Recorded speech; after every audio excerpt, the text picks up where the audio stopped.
আসসালামু আলাইকুম, স্বাগত জানাচ্ছি শারমিন কিচেন অ্যান্ড ব্লগ চ্যানেলে আরও নতুন একটি পিঠার রেসিপি দেখার জন্য। আজকে আমি তৈরি করে দেখাবো ডিজাইন পাঁপড় পিঠা।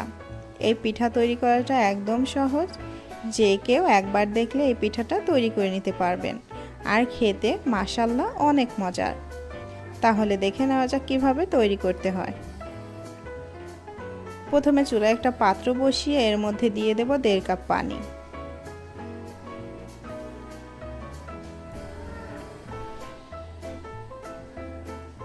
আর দিয়ে দেব 1 চা চামচ লবণ। পানিটা খুব ভালোভাবে বলক তুলে নিতে হবে। বলক চলে এসেছে, এখন এর মধ্যে দিয়ে দেব 2 কাপ চাউলের গুঁড়ি।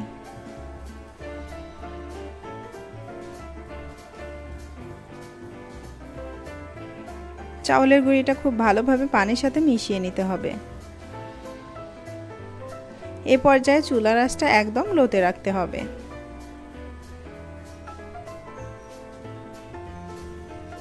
এই ডোটা একটু নরমাল রুটির থেকে নরম হবে।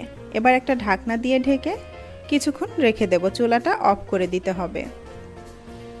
ফিরে এলাম কিছুক্ষণ পর। ঢাকনাটা উঠিয়ে চুলা থেকে নামিয়ে নিয়েছি। এবার হালকা গরম থাকতে আমি ডোটা রেডি করে নেব। ডোটা রেডি করা হয়ে গিয়েছে। এবার আমি এই ডোটাকে 4টি ভাগে ভাগ করে নেব।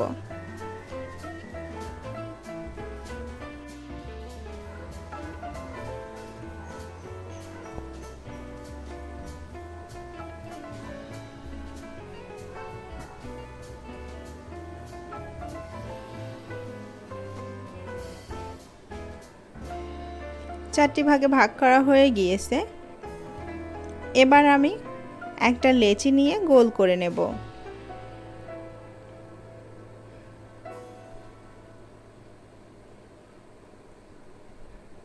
এই লেচিটা আমি সাদাই রাখবো। লেচিটা রেডি হয়ে গিয়েছে, আমি একটা সাইডে রেখে দেব।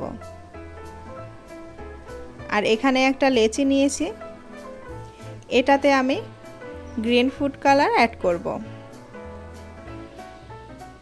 সামান্য ফুড কালার দিয়ে খুব ভালোভাবে মিশিয়ে নিতে হবে।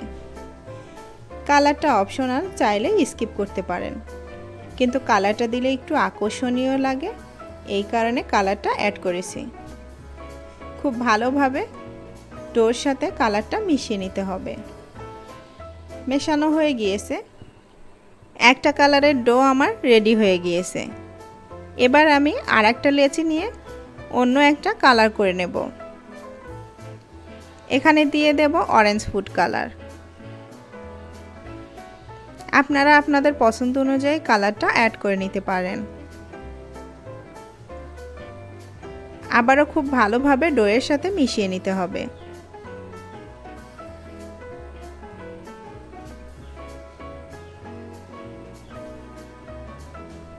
ডোটা রেডি হয়ে গিয়েছে। এবার আরও একটা লেচি নিয়ে নেব।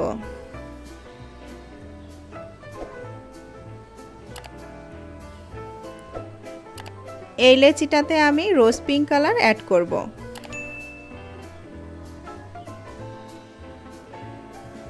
আবারও খুব ভালোভাবে কালারটা ডোয়ের সাথে মিশিয়ে নেব। এই ডোটা রেডি হয়ে গিয়েছে। এবার আমি পিঠাটা তৈরি করে নেব।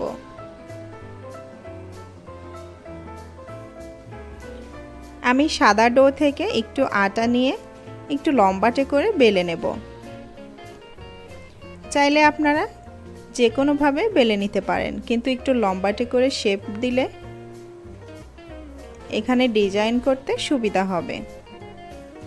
পিঠাটা যত পাতলা করতে পারবেন, পিঠাটা তত বেশি ফুলকো হবে। এবার একটা চিরুনিতে তেল মাখিয়ে আমি ডিজাইনটা করে নেব। হাত দিয়ে একটু চাপ দিয়ে দিয়ে ডিজাইনটা করে নিতে হবে। বেশি চাপ দেওয়া যাবে না, সেই ক্ষেত্রে কিন্তু চিরুনিটা আটার সাথে লেগে যাবে।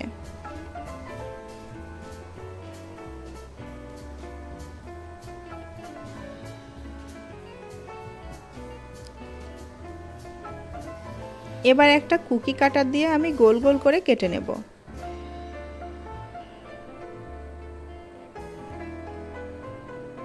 সেমভাবে আমি সব কালারের ডো থেকে পিঠা বানিয়ে নেব।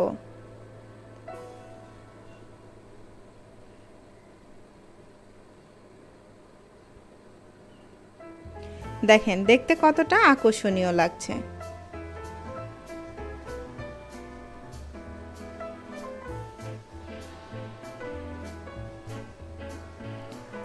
সব কালারের পিঠা বানানো হয়ে গিয়েছে, দেখতেই পাচ্ছেন দেখতে কতটা সুন্দর লাগছে।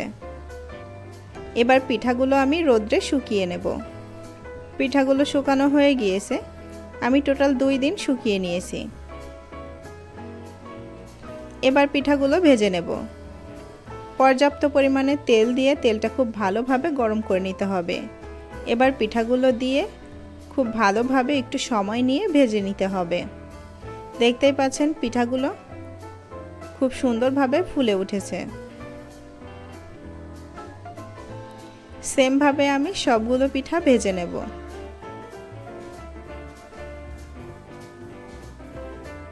ভাজা হয়ে গিয়েছে,